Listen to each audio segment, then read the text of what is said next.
For the first 10 weeks of his life, Kael's entire world was a circle of sticks, 12 feet wide, perched 80 feet high in a giant cottonwood tree. Below this massive nest, a swift, silver river flowed. Kael was the second to hatch, smaller and weaker than his sibling. Survival was a constant battle, a lesson taught through sharp beaks and frantic hunger. His parents, two magnificent eagles with sharp yellow eyes and snowy white crowns, were his providers, delivering fresh trout and torn meat. Kael watched them, mesmerized by the effortless power of their huge wings. One spring morning, his brown feathers thick and his wingspan nearly full-grown, Kael felt an insistent nudge from his parents. His time in the nest was over.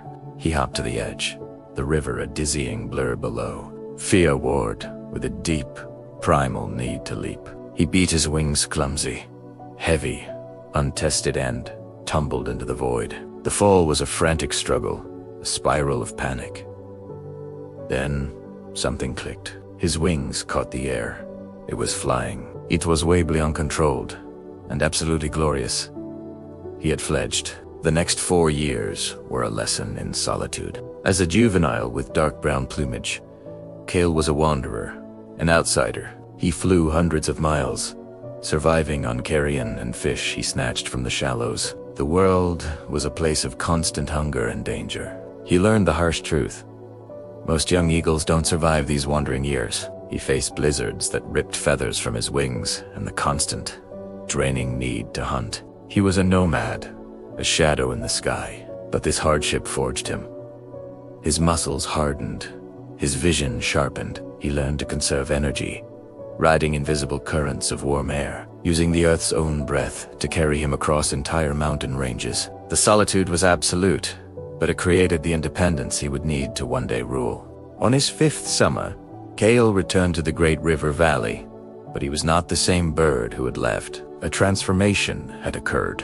The dark feathers on his head and tail had molted, replaced by the brilliant white of maturity. He was an adult. Was a king. He established his territory on a granite bluff, overlooking a vast, protected lake. And there, he found Lyra. Their courtship was a breathtaking aerial dance. They soared miles high, locked talons, and tumbled toward the earth in a spinning spiral, breaking apart just feet from the rocks below. They mated for life.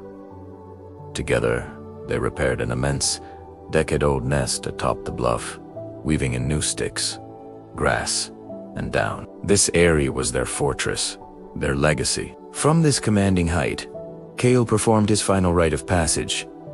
The perfect hunt. He spotted the silver flash of a salmon deep in the cold water. He dropped from the sky like a stone, wings tucked tight, the wind whistling around his talons. The impact was precise, the grip immediate. He rose, the powerful fish struggling in his hold, his fierce yellow eyes fixed on the horizon. Kael brought the salmon back to the newly lined nest.